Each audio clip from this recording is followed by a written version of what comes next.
Hola de nuevo. Ya sabes cómo la irradiancia y la temperatura, en especial la irradiancia, influye en la producción de energía. Si tengo menos irradiancia, es decir, menos energía solar, voy a producir menos electricidad, y si tengo más irradiancia, voy a producir más electricidad. Esto es importante para dimensionar y para calcular el número de módulos fotovoltaicos que requiero en mi sistema durante mi diseño fotovoltaico. Entonces, viene la pregunta central de este curso: ¿cómo dimensiono un sistema fotovoltaico? Ya conocemos cómo funciona un sistema, que está conformado por arreglos, inversores y otros componentes, pero ¿cómo y cuántos módulos fotovoltaicos requiere este sistema? ¿Y cómo debo instalarlos? ¿Cuántos en serie? ¿Cuántos en paralelo? ¿Cuántos inversores? ¿Cómo selecciono el inversor? Todo eso vamos a responder a partir de este momento. Y también si requiere un sistema aislado o si requiere un sistema interconectado. Pues veamos esta imagen aquí. Esta imagen más o menos resume los primeros pasos para dimensionar un sistema fotovoltaico. El primer paso es definir la aplicación, si es interconectado o si es aislado. ¿Y cómo hallamos esto? ¿Cómo respondemos a esta pregunta? Pues la respuesta, la clave es simple: la red eléctrica. Si la carga o donde vamos a instalar el sistema fotovoltaico tiene red eléctrica, lo mejor es instalar un sistema interconectado, un sistema on-grid, que, como ya hemos dicho, puede utilizar autoconsumo. Si la carga donde instalemos está aislada, no tiene red eléctrica, entonces debe ser un sistema fotovoltaico off-grid o aislado. Y cada sistema fotovoltaico on-grid o off-grid tiene diferentes formas, como ya vamos a ver, en cómo yo dimensiono el sistema y qué componentes debo utilizar. Entonces, el primer paso es eso. El segundo paso es seleccionar un enfoque de dimensionamiento a partir de la aplicación que va a tener el sistema y a partir de lo que voy a considerar como, digamos, condiciones externas. Si hay generación distribuida o si no la hay, por ejemplo.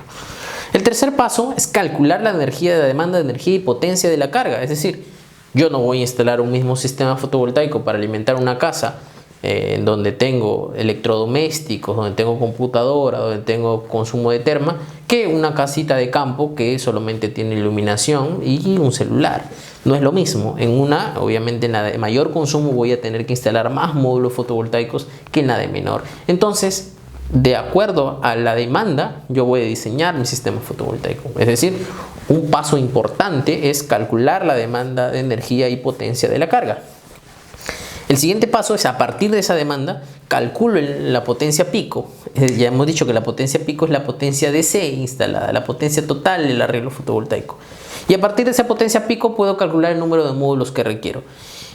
El quinto paso es que a partir de ese número de módulos yo puedo dimensionar el arreglo fotovoltaico, es decir, ver cuántos módulos voy a poner en serie, cuántos módulos en paralelo. Luego le siguen pasos ya de seleccionar el inversor y de seleccionar los conductores y protecciones, que veremos en la siguiente sesión. Pero ahora centrémonos en el cálculo hasta el arreglo fotovoltaico. Vamos allí. El primer paso es la demanda de la carga. ¿Qué es la demanda de la carga y cómo la calculo? Pues veámoslos. El primer paso es definir la aplicación, on-grid u off-grid. Entonces, ¿en qué casos y qué condiciones voy a tener para cada una? En la imagen adjunta lo podemos ver. El sistema on-grid es cuando existe red eléctrica. El sistema off-grid es cuando no existe red eléctrica. En un sistema en-grid no necesariamente debo suplir energía durante la noche, por ejemplo. ¿Por qué? Porque existe la red y de esa voy a obtener la electricidad faltante. Pero en un sistema off-grid, un sistema aislado, sí debo suplir energía con mi sistema fotovoltaico durante la noche. Entonces debo dimensionar mi sistema para que me pueda proveer energía también, obviamente almacenada, durante la noche. El sistema on-grid generalmente es de autoconsumo.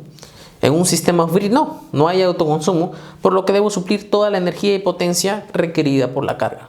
Finalmente, en un grid varía si hay generación distribuida o no. En un sistema off-grid no importa si no hay generación distribuida porque no hay red eléctrica, pero siempre voy a necesitar almacenar la energía, por lo tanto voy a utilizar baterías generalmente. Entonces, ese es el primer paso: definir la aplicación y saber que en base a esa aplicación que voy a utilizar voy a tener diferentes condiciones.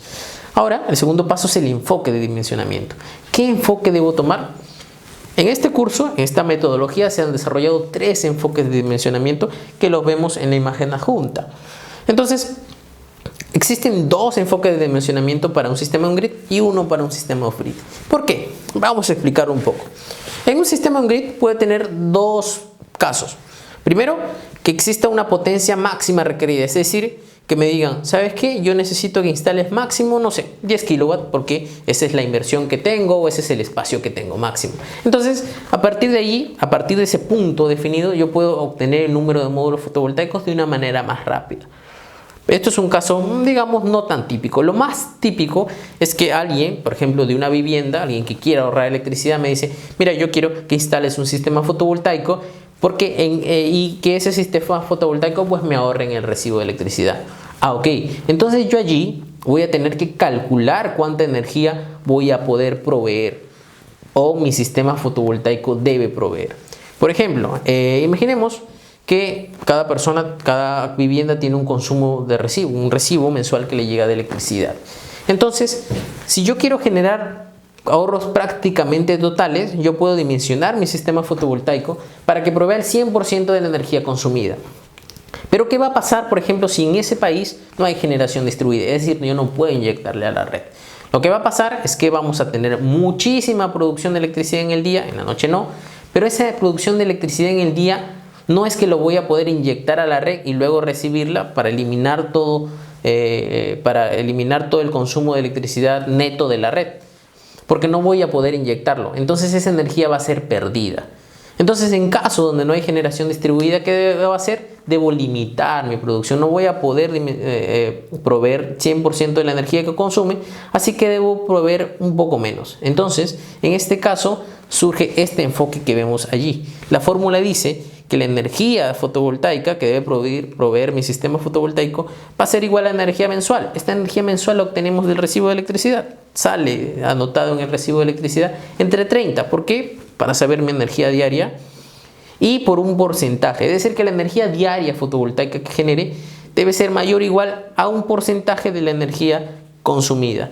Este porcentaje generalmente rodea 30-35% para sistemas residenciales. Entonces, en un sistema on-grid tengo estos enfoques. Yo debo definir un porcentaje de energía que voy a proveer. No voy a proveer generalmente siempre el 100%. En casos en los que haya generación distribuida, quizás sí.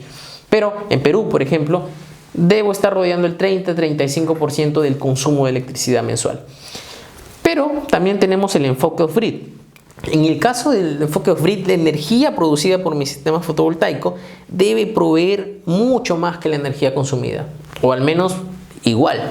¿Por qué? Porque yo voy a tener que producir toda la energía que va a consumir mi sistema fotovoltaico aislado, mi carga aislada, porque no hay otra fuente de donde obtenerla, no hay una red eléctrica de donde yo pueda obtenerla. Entonces debo dimensionar mi sistema fotovoltaico para proveer el 100% de electricidad que requiero.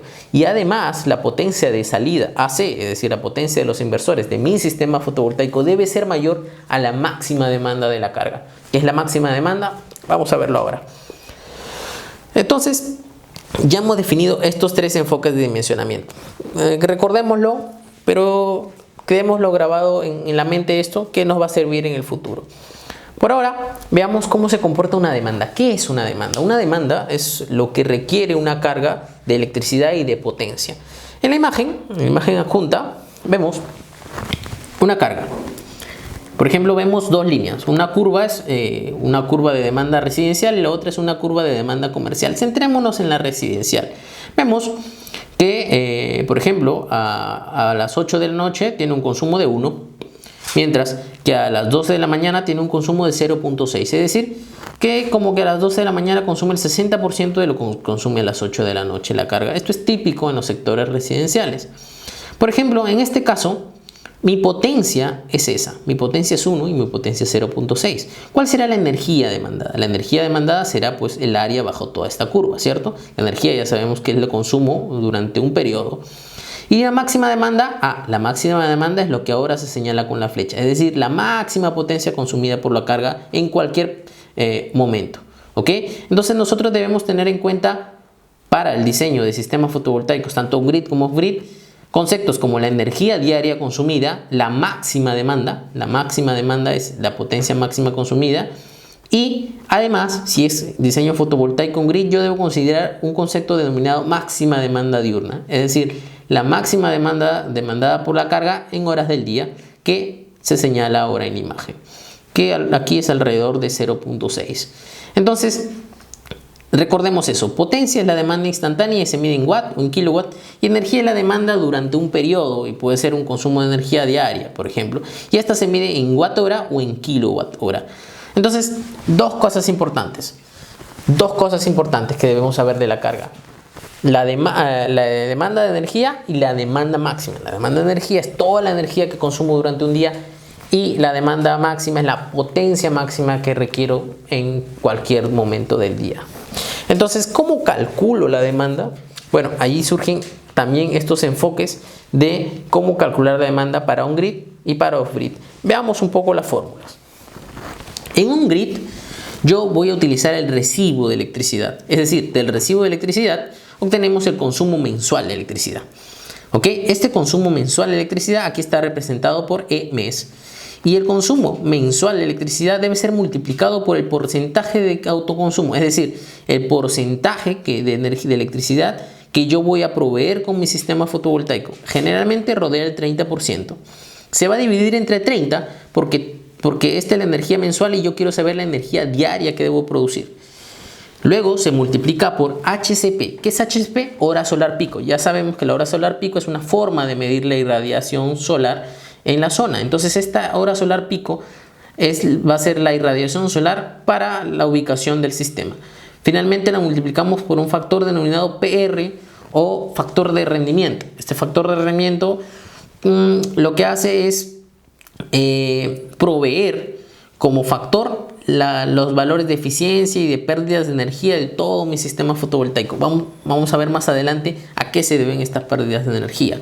Pero en conclusión, para un sistema fotovoltaico on grid, la energía que me debe proveer mi sistema fotovoltaico debe ser mayor a la energía mensual por todo esto.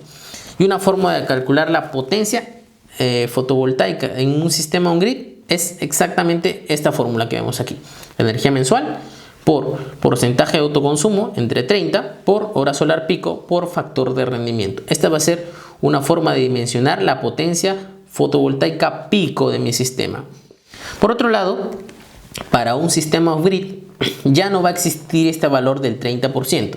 Yo aquí debo hacer un cálculo, un análisis de la carga de la demanda. Por un lado, para el on-grid yo lo obtenía del recibo de electricidad, pero para el off-grid yo analizo las cargas de la demanda, potencia y energía. Yo tengo la energía, lo de la demanda diaria en energía, y la divido entre las horas solar pico en el lugar por un factor de rendimiento. Esto debe ser mínimo mi potencia fotovoltaica pico. Por otro lado, mi potencia fotovoltaica pico debe ser también mayor a 1.25 por la máxima demanda del sistema. Es decir, mi potencia fotovoltaica en la salida AC debe ser mayor a 1.25, que es un factor de seguridad, por la máxima demanda del sistema. ¿Esto por qué? Porque mi sistema fotovoltaico siempre debe proveer potencia mayor a la que demando, si no voy a tener problemas. Entonces, en conclusión, ya tenemos los dos enfoques para dimensionar la carga en su sistema fotovoltaico, tanto on-grid como off-grid. No se preocupen si necesitan una guía más detallada de esto. Adjunto a este video está una guía, un ejemplo de aplicación de cómo calcular la demanda de carga tanto para on-grid como para off-grid de manera detallada. Vayamos un poco ahora a la producción de energía. En este gráfico vemos la producción de energía en un sistema fotovoltaico y vemos los factores que afectan principalmente, los factores de pérdida que afectan al sistema fotovoltaico. Por ejemplo, hay pérdida debido al nivel de irradiancia, cuando la irradiancia es menor a la nominal. En este caso es de 2.5%, pero también una pérdida muy grande de menos 10.1% debido a la temperatura. Y así hay pérdidas por suciedad, de calidad de los módulos, pérdidas por incompatibilidad y pérdidas de conductores, etcétera, etcétera, etcétera. Todos estos factores son los que al final se están considerando dentro de un solo factor denominado PR o factor de rendimiento. Hasta ahora ya sabemos cómo calcular la demanda de energía y la potencia fotovoltaica para un sistema fotovoltaico, considerando si es on-grid o si es off-grid. En la siguiente sesión veremos cómo dimensionar la potencia AC, es decir, la potencia en corriente alterna, que es la salida de mi inversor. También estudiaremos este componente a más a detalle. Nos vemos allí.